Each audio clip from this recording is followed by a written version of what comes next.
করে নেব।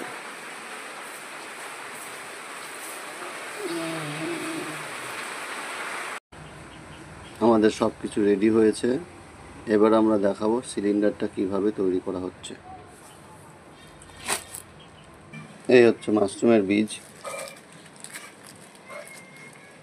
এক লেয়ার খড় দেওয়া হয়ে গেছে। এবার আমরা 4 সাইডে বীজটা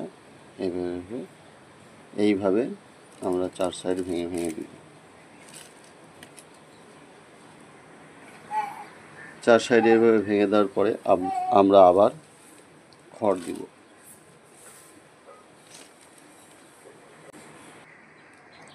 আমরা চাপ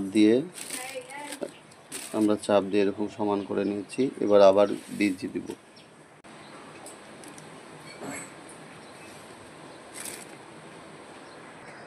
4 সাইডে এরকম বীজ ছড়িয়ে দিয়েছি এভাবে। এবার আবার খড় দিব।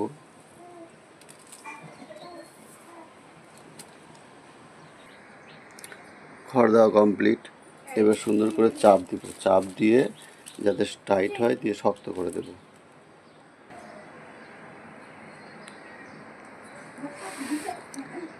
এবার সুন্দর করে চাপ দিয়ে সমান করে নিয়েছি।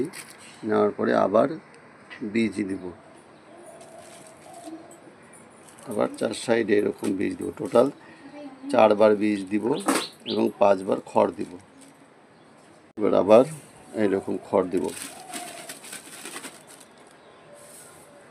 এরকম খড় দিয়ে চাপ দিয়ে সমান করব। বেশি করে চাপ দিব।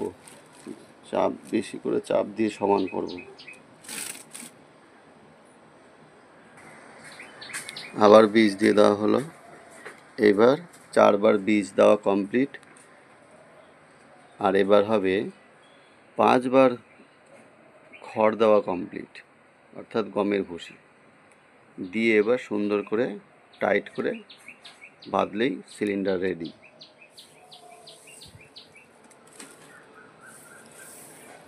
এইরকম হবে। এরকম হওয়ার পরে এবার আমরা এটাকে 2 হাত দিয়ে সুন্দর করে চাপবো। কীভাবে চাপ দেব সেটা একটু দেখাই।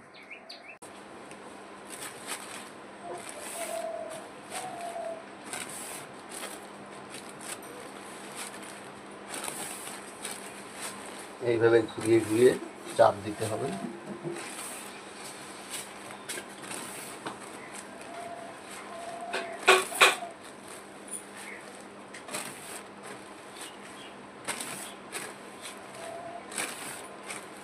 ভালো করে চাপ দিবেন।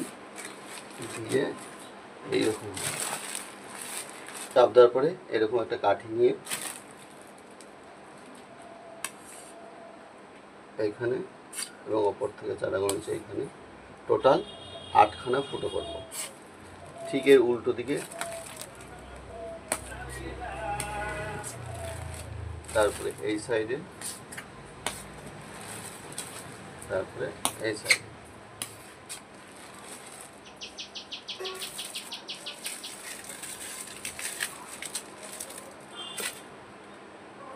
ফুটো করার পরে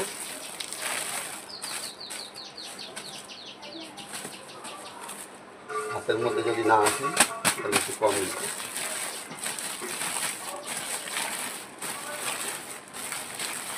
এইভাবে সুন্দর করে টাইট করে সিলিন্ডারটা বাঁধবো।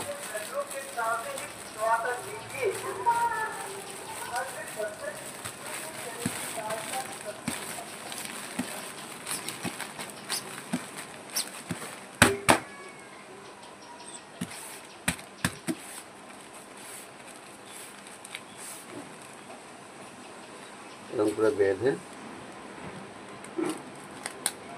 কাঁটা দিয়ে এভাবে ঝুঁকিটা বেঁধে দেবো।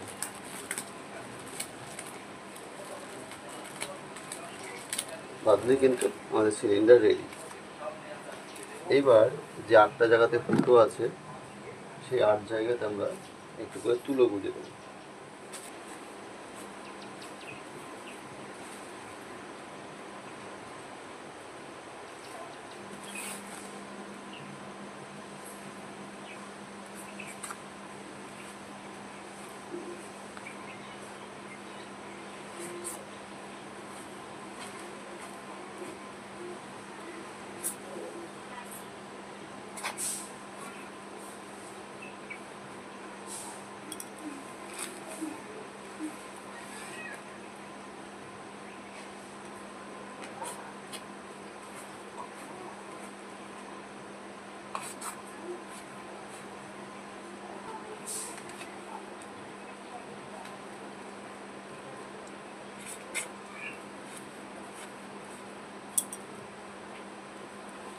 এই হচ্ছে আমাদের সিলিন্ডার রেডি, এইরকম হবে।